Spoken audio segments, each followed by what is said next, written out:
Hello there, Leo. I'm Michelle B, giving tarot readings for passionate females, empowered women, and gentlemen too. People who identify as masculine are always welcome to join us here. And let's see. Forgive the racket. I'm looking at my notes of what I'm going to say, so I write it down so I don't have to think too hard. Anything to avoid thinking too hard. Forgive the racket outside. I live in a really beautiful, artsy fartsy, old towny part of Bellingham, Washington, in a lovely studio art space. I share it with my kid and another sweetheart as well. And so it can be a little bit noisy in here sometimes, but on top of that, there's like a cafe that's right outside my window and downstairs. So people are talking. There's a train right out there. There's a road. Cars are driving. And there's a cat snoring on my bed too. There's all kinds of noise happening all the time here. So please forgive it. Blessings to all the noise. We love it. Let's see. So this reading is about general messages for the week of May 3rd through the 10th. But anytime you get it, that's when you needed to hear it, right?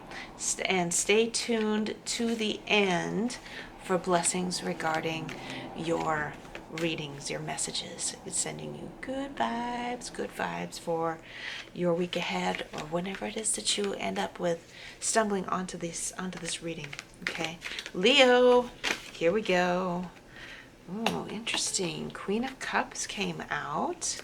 What else have we got here to keep in mind? I want a couple of different messages to talk about. So first of all, we're going to talk about that Queen of Cups energy, and we also have the Four of Swords energy. So, the Four of Swords.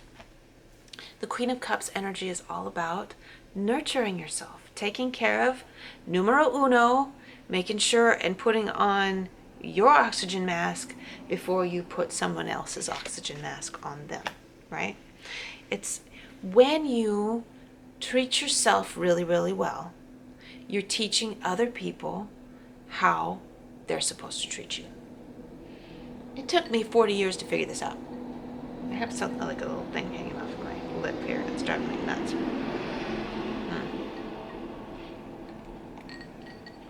Because I used to think that if I treated people really well, I was showing them how I wanted to be treated. By treating other people, like thinking of, considering. My love language is that I think the love language that I like to use with other people is being of service to them. I would like to receive that kind of consideration back.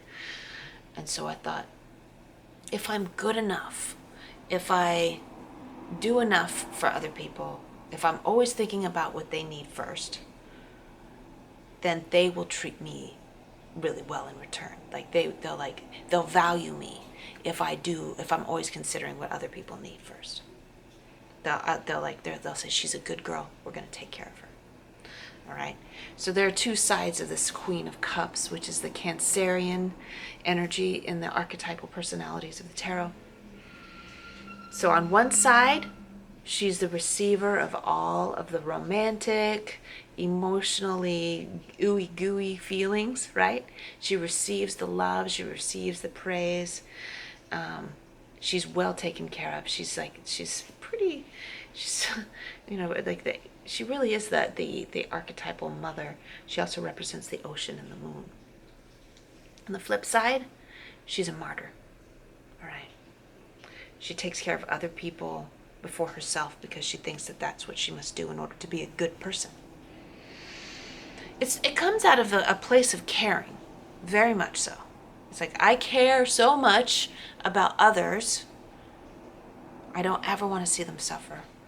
And so I want to protect them from any kind of discomfort. And in return, because ideally we're not thinking about what we're getting in return. We're doing things because we really love to do it. But there's something that happens. It's like, in return, I know that people are going to treat me really well because I treated them really well. So there is like a little bit of like a checklist reckoning that's happening. That's the shadow side of the Queen of Cups energy. So let's focus on the receiving part, because that is ultimately what you want, right? Ultimately, you'd like to be treated as well as you treat others. It is such a good thing to treat others really well. But first, you've got to treat yourself really well. First, you got to do you. All right. This is where we're coming over to that that Four of Swords energy, which is like you're in the middle of something that's really important to you, but you have to stop and rethink your plan. You have to stop, take a break. Excuse me. That was the T. Stop, take a break, recalibrate, and rethink the direction that you're going with this, because it's like, this isn't working. What I have been doing is not working, okay? So you're going along and you're like, I'm not getting the help that I need. I'm not getting the feedback from others. I'm not getting support. I don't feel like I'm being supported. So that's the energy that I'm getting. I don't feel like I'm being supported. Well, who's going to support you if you don't support you? So as you're creating your plan going forward, what you're going to do next, you're saying to yourself, okay, first thing that I always have to do when I'm going through my checklist is check in on myself. Check in on myself. You see how these hands are together? He's like, okay, I'm going to just like lay here. When you wake up in the morning, you're like, I'm checking in with myself. What do I need today? There's all these things that I'm going to do for other people. Okay. But first, what do I need? Do I need to bathe? Do I need a good meal? Do I need to just spend a morning not doing anything? What do I need to do on my projects before I go and do things on other people's? So you can give yourself you can give, like, it is doing it for yourself. Like anything you're doing for other people, don't bullshit. It is doing it for you when you're doing things for other people, because you're hoping that the other people will appreciate you. You love them very much, you want to protect them, but you're kind of hoping they'll appreciate you. This is the reckoning that I'm talking about. So if you're going to give yourself time to do things for other people, make sure that you put a boundary around what you will do for other people and how much time you're going to spend doing it. That's your plan. This is the planning. That those swords are, it's the logical headspace, right? And it's putting it into action. It's putting it into something tangible, something that's come from the head into a plan. The execution, the swords are the execution of the plan that came out of the head, right? So your plan is, number one, first priority is what I need. Number two, boundaries around how much time and what I will do for others. The problem with that Queen of Cups is that she doesn't have a boundary about what she will do for others. She's just flowing. She's water. She's just flowing with what she's doing, right? She's like, oh, they need me. They need me. They need me. I'm sorry I wasn't there for you when you needed me. But this way, when you have a plan about what you will and won't do, you never have to apologize. You never have to wonder if you've done enough, because you've already decided ahead of time that this is how far you will go, what you will do. All right? Okay. So coming back, rounding it back up to being the receiver of the love.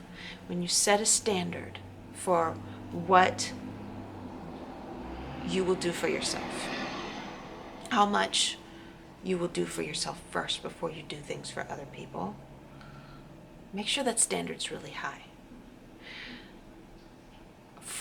I spent a good the last 6 months or so, I spent teaching myself how important I was. I spent being my own boyfriend, being my own parent, being my own lover, right? I spent that being my own support network, because I wasn't getting it from the people that I loved, because I'd always shown everyone else that I was independent, that I was capable, that I was really good at taking care of other people. Therefore, that meant to them I was good. I didn't need help with anything.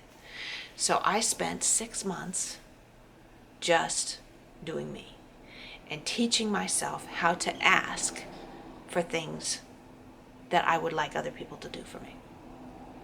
I said to myself, like with everything, I just spent time journaling a little bit every morning. I just like every time that like my thoughts wandered, I was I especially noticed whenever I felt a little bit of resentment. Like, they don't do that for me. I would like it if they did that for me. That's another shadow side of the Cancerian.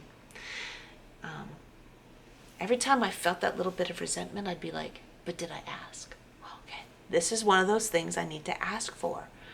Okay? Very kindly, very respectfully, in a very dignified manner.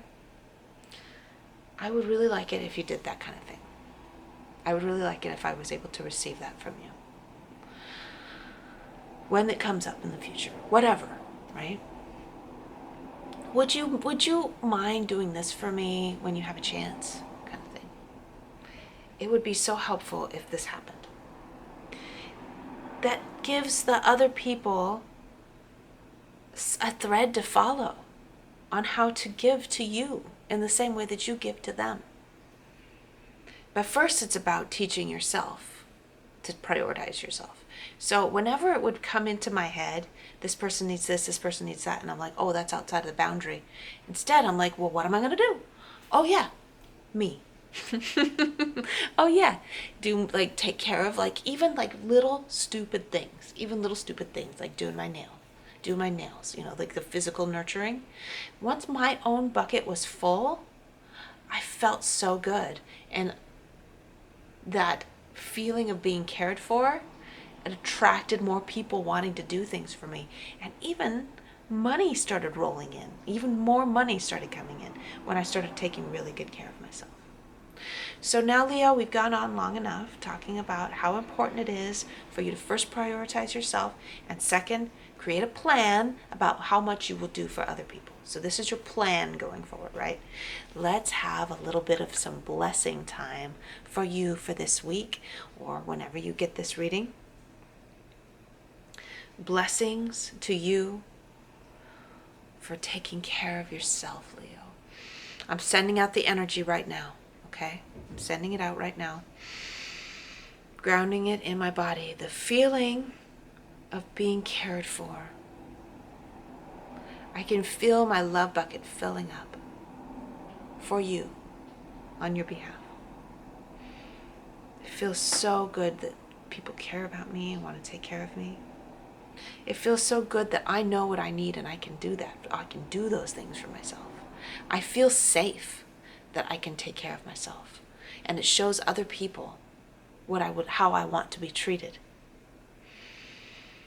I feel safe and secure that I have a plan going forward on how I will navigate how much I do for others and how much I do for myself. Blessings to you. Blessings to you. It is your right to take care of yourself. You are making the world such a wonderful place when you take really good care of you. Every day that you can go feeling really, really good about your life makes the world so much better. Oh, the power is so strong. Leo, thank you so much for being with me. In the description box below this video, you'll find some writing, some links to stuff.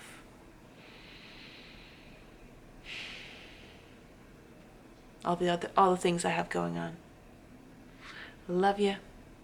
I'll see you later. Have a wonderful week, Leo.